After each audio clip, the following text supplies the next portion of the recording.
उधार का बोझ।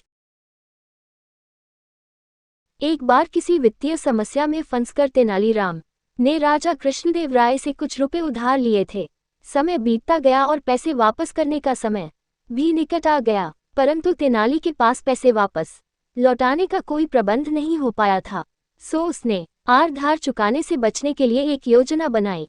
एक दिन राजा को तेनालीराम की पत्नी की ओर से एक पत्र मिला। उस पत्र में लिखा था कि तेनालीराम बहुत बीमार है। तेनालीराम कई दिनों से दरबार में भी नहीं आ रहा था, इसलिए राजा ने सोचा कि स्वयं जाकर तेनाली से मिला जाए।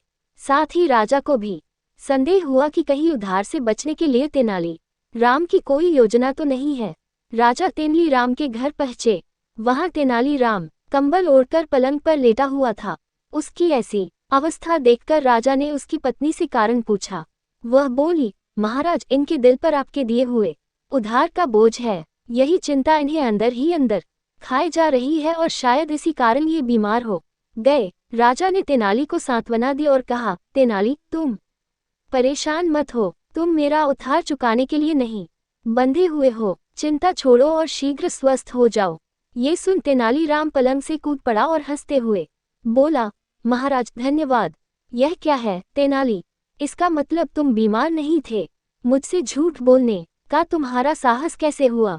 राजा ने क्रोध में कहा, नहीं नहीं महाराज, मैंने आपसे झूठ नहीं बोला।